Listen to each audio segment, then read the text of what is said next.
and welcome to Portugal for the final round of the 2022 Michelin Le Mans Cup. Whilst the LMP3 title has already been decided, the GT3 crown is still up for grabs. Let's hear from the drivers to see how they feel about driving on this spectacular roller coaster.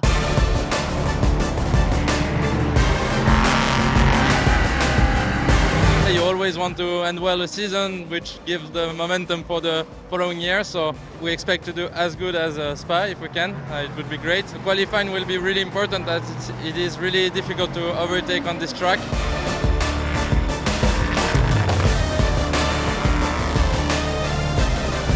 Incredible learning experience for me. It's my first season in an LMP3 car, and working with Matt Bell's been pretty awesome. Not just very quick, but he's been a fantastic coach. You know, I'm definitely coming back for next year. So amazing, and getting to drive at Le Mans has just been one of the most incredible experiences of my life. So just going to go for it and see if we can snatch that podium before the season's over.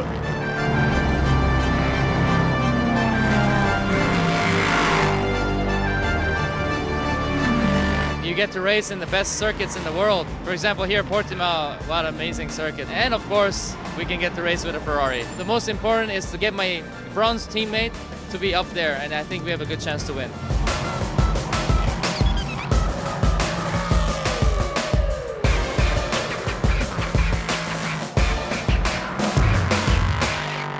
It's a proper driver's track. It has a bit of everything. Obviously lots of bumps, good aero corners, good low speed corners, good weather.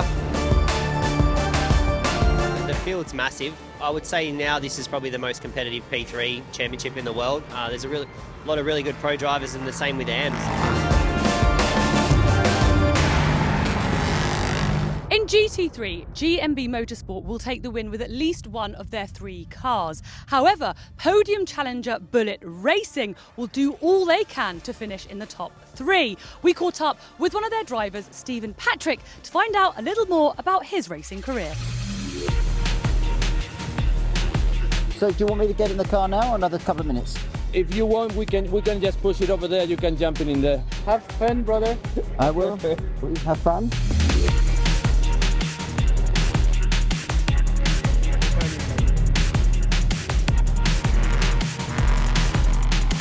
Well, I was driving a GT4 and we were looking to get into GT3, and we saw the Michelin Le Mans Cup as a great opportunity for us to transition over to GT3, great tracks, and of course the opportunity of going to Le Mans. For me to have the opportunity to race there, number one, was incredible. You can see the smile on my face now, so yeah, it's great. I think it's so good for amateurs, also good for young silvers as well, who want to get into GT3 as well. So I think it's a great stepping stone.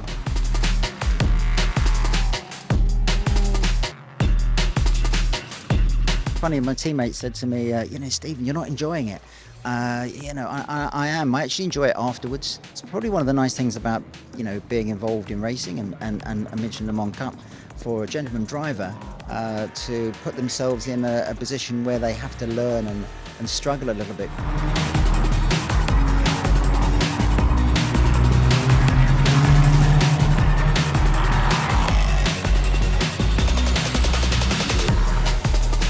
What was the car setup? Brilliant.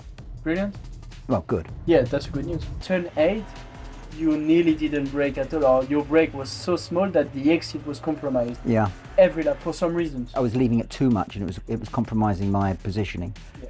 But I was trying to keep the momentum going in second gear. Just wait and full throttle when the car rotated. Gotcha. In your very last lap, you came back a little bit at the entry, but gained maybe 20 meters at the exit. Yeah. In 5/10. Yeah. Wow. Big gain. Wow. Not only in this corner, also because you corrected there's two corners before. The car now is really good. It's very drivable for me, and I'm looking forward to the race, and I'm sure, I post my fastest times in the race, and we're looking for a podium.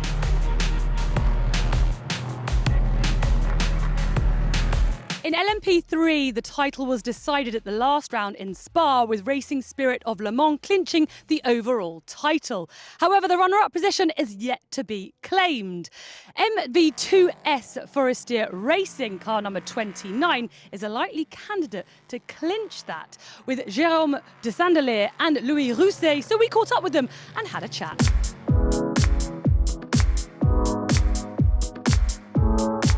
This Spa-Francorchamps. It's a historical track and definitely a lot of turns there are on the limit. In Manicourt, very good memory and I love this track. Toyota Yaris. I expect people think I have a supercar, but no, Toyota Yaris and I love it. GTC4 Lusso. Ferrari Enzo. When I was young, I love Carrera GT. Pole position for sure. Yeah, the same. I definitely love a good pole position. Jérôme. Say Louis. I've only had one teammate, so the best teammate is Louis Rousset. Yeah. Very quick. A true friend. Gold. Definitely bronze. I hope to stay bronze.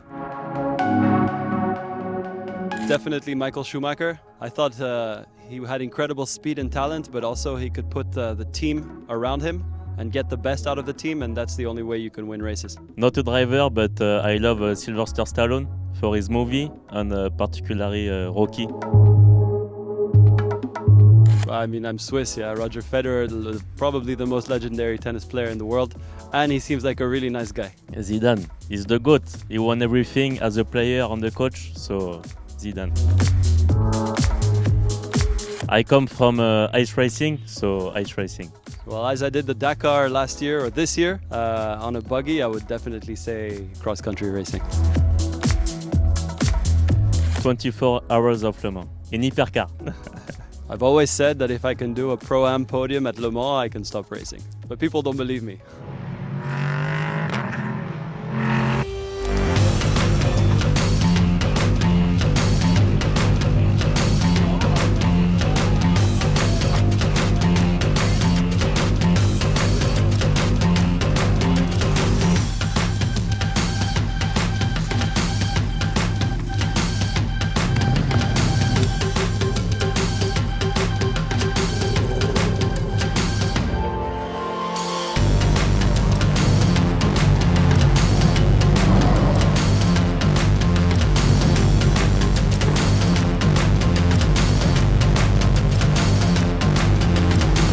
The final round of the Michelin Le Mans Cup is about to get underway here in Portimão. In LMP3, Torsten Kratz got pole for WTM Racing, and in GT3, Christian Poulsen took his first pole for GMB Motorsport. Let's go racing.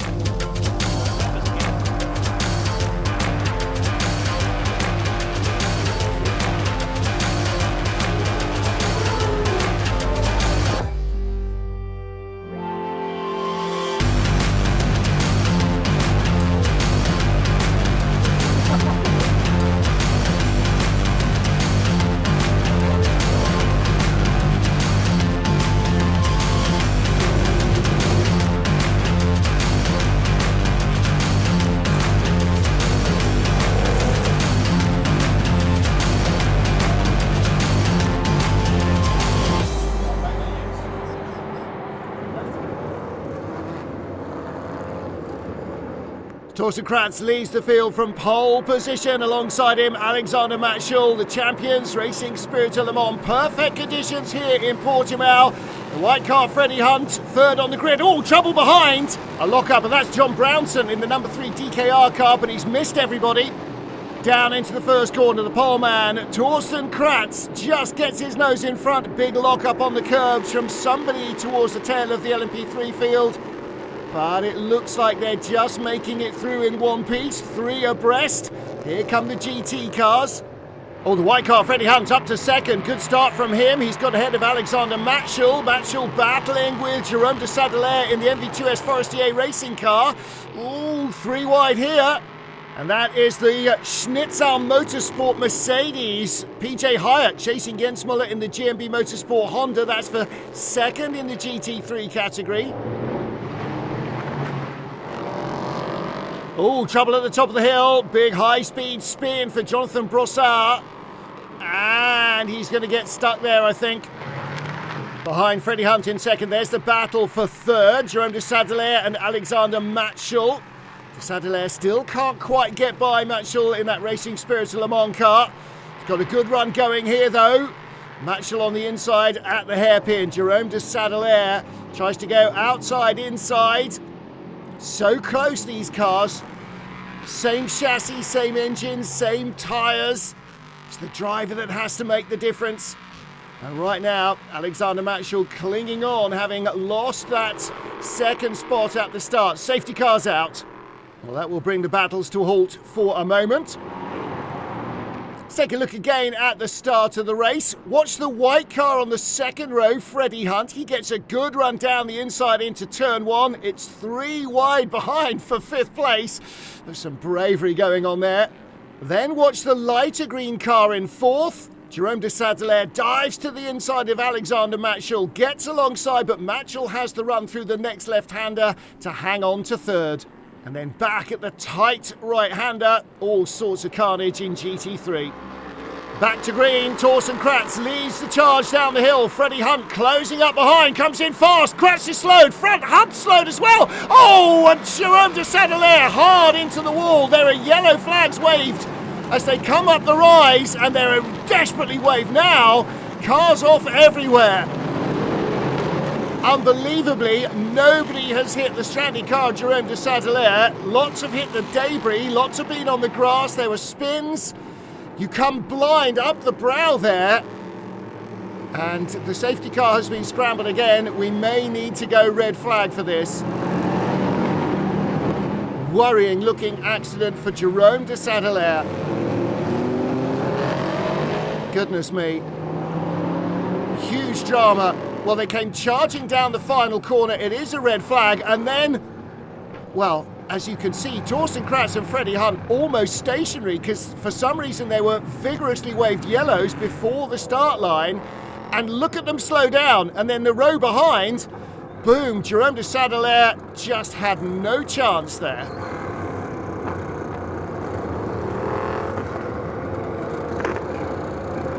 Very dramatic pictures indeed. And de Sadelaire and everybody else actually really fortunate his car spun back away to the pit wall. Yeah, there's Jan Magnussen. The car stood up incredibly well in the impact, and Jerome de Sadelaire has been extricated by the medical crew, taken to the medical centre. Clearly that car's not going to be part of this race weekend any longer. Torsten Kratz, Freddie Hunt, seeing yellow flags at the line, slowing right down, everybody piling in behind. Well, let's catch up with the MV2S Forestier team and see what they know about Jerome de Sadelaire. He's conscious, but he has big pain in the back, so I think he was lifted to the hospital, and we will have some news soon, but he has pain in the back.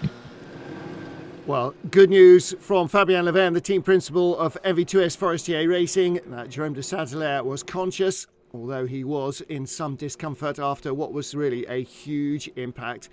So, as everything is readied for a potential restart, obviously the clock's still running. Drivers and teams are waiting to see what awaits them in terms of the limited amount of running that will remain. Getting ready to restart. There will be 32 minutes on the race clock, as the restart will be behind the safety car.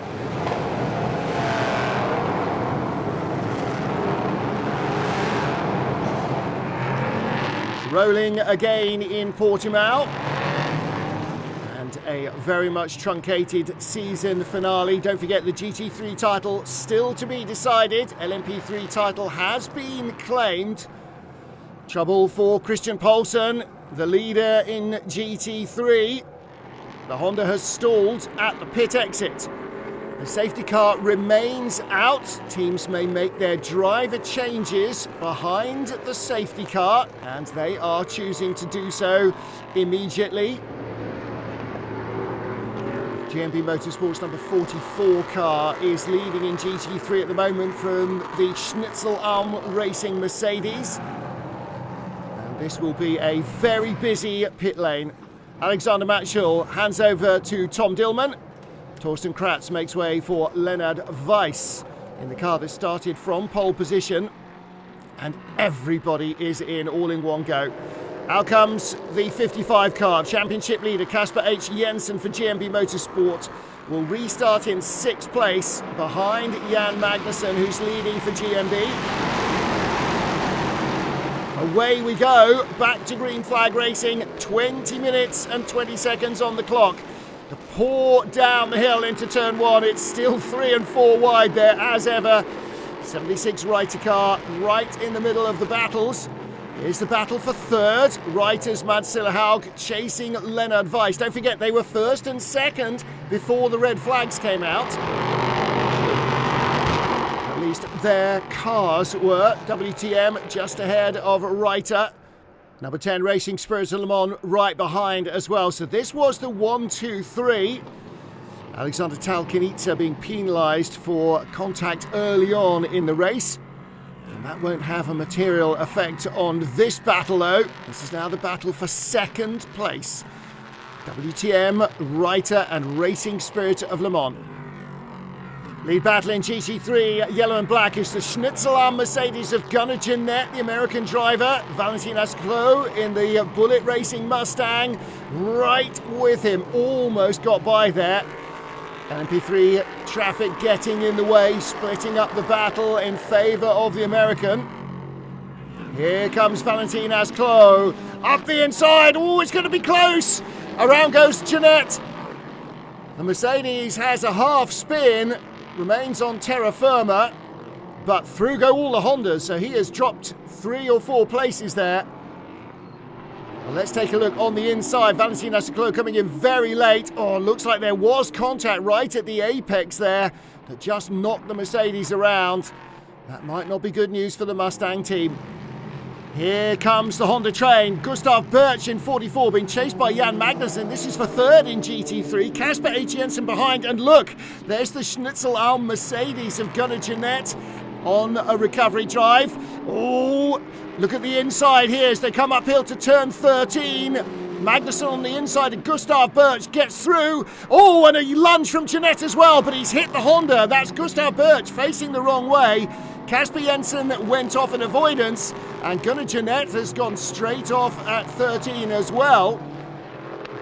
Race leader Leonard Weiss ahead of Mads Sillerhaug. Tom Dillman in 3rd, Malte Jakobsen in 4th, Colin Noble in 5th for Nielsen, and just 4 seconds covering the top 5. We are going to go full course yellow. So everyone down to 80 kilometres an hour. There, one shot down the hill. That is the top 5 in the race. That's how close this is going to be with 10 minutes on the clock. This will be insane. They'll need to rescue the 44 Honda, the number 8 Mercedes as well. Looks like neither of them will complete the race. There is the Mercedes getting ready to be towed away. So we won't have 10 minutes of racing left. We might get 5. Drive-through penalty being served by Valentin Asclot in the Bullet Racing Mustang. 80 kilometres an hour in the pit lane, but 80 kilometres an hour everybody's doing on track as well, so he shouldn't lose ground. Comes back out just in front of Kai Cozzolino in the AF Corsa Ferrari. Going to have to keep our eyes on that one for the GT3 honours as well. And the race leaders will not be too far behind them. The top 5 covered by just 4 seconds. This could be absolutely crazy. Can Reiter win this? There's Michele Reiter, Torsten Kratz. 3, 2, 1. Full course yellow removed. Full course yellow removed. Hard on it immediately. Leonard Weiss leads the charge down to the line. Mads Sillerhaug not too far behind him. Then the battle for 3rd. Look at this. Tom Dillman under real pressure. Malte Jakobsen has got a great run going here. He's going to have to go the long way around the outside down into turn 1. As they plunge down the hill, Sillerhaug is right behind Leonard Weiss, and the Ferrari has got away from the Mustang. Kai Cozzolino leads in GT3. Cool racing around the outside. Can he tow back in front? Yes, he can. Malte Jakobsen up to 3rd place. Oh, outbreaks himself though. Through on the inside comes Tom Dillman, back up to 3rd. Jakobsen 4th. And held up by the Mustang. Here comes Colin Noble, the white car with the bright blue stripe. 2 wheels on the grass. Colin Noble down the inside to the hairpin. He gets by for 4th place. No change for the lead, but Colin Noble up to 4th. And sweeping through the traffic. Here they come. There is the number 7 Nielsen Racing car. And in among the GT3 cars, leader Leonard Weiss is continually being held up. Mads Sillerhaug is all over the back of him. It'll be this plus one more lap, maybe. Oh, this is going to be close. A change for the lead. Through goes the Reiter engineering car. Great move by Mats Siljehaug, and now Leonard Weiss under pressure from Tom Dillman for second place. Tom in the number 10 Racing Spirit Le Mans car up the inside into turn 13. He goes through. No, he doesn't. No, he does not. Leonard Weiss for WSM hanging on in the red, white and black car, but the white car with the red stripe, 76, that's the race leader. And it looks like Mats Siljehaug has just got the break he needs in traffic. 50 seconds remaining on the clock. This will be the final lap of the race. The checkered flag will be out next time round, and Tom Dillman's got a run going for second, and Colin Noble is right in there as well. Noble looks to the inside. He goes 3 wide. Colin Noble up to second place, gets ahead of Tom Dillman. Dillman got ahead of Leonard Weiss. Phenomenal stuff, absolutely insane racing. Mats Siljehaug leads, Leonard Weiss getting mugged further back as well by Malte Jakobsen. Jakobsen looking to come the long way around the outside, can he do it there?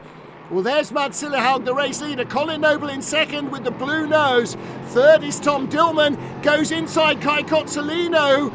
There's Cozzolino in the Ferrari, and Colin Noble gets holed up. Checker flag is out. It will be a first Michelin Le Mans Cup win for Reiter Engineering. There's Freddie Hunt jubilant with that. And AF Corsa claim GT3 honours. What a bizarre race, and what a charge to the line. Reiter, Nielsen and Racing Spirit Le Mans, the top 3. AF Corsa claim GT3 victory ahead of 2 of the GMB Motorsport Hondas. Well, that is a race that nobody will forget in a hurry, especially our winners, Reiter Engineering.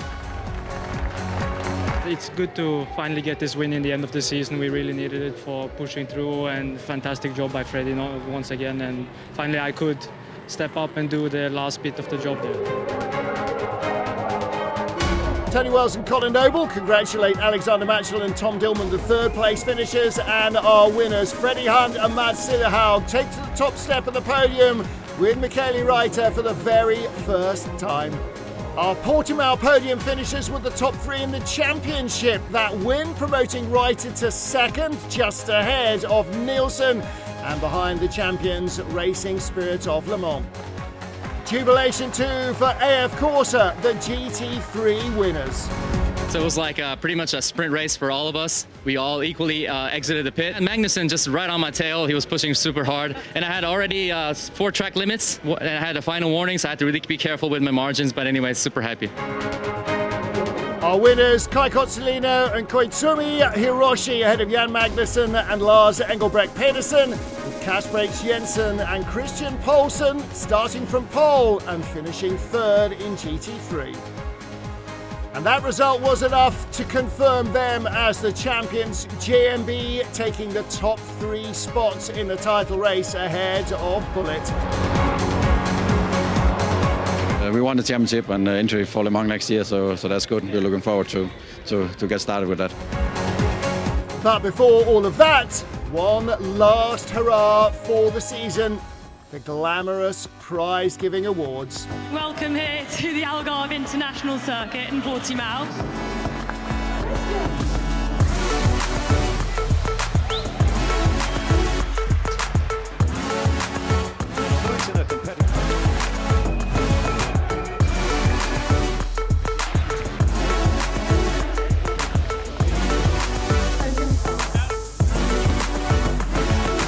And that's the final round of the 2022 Michelin Le Mans Cup season in the books.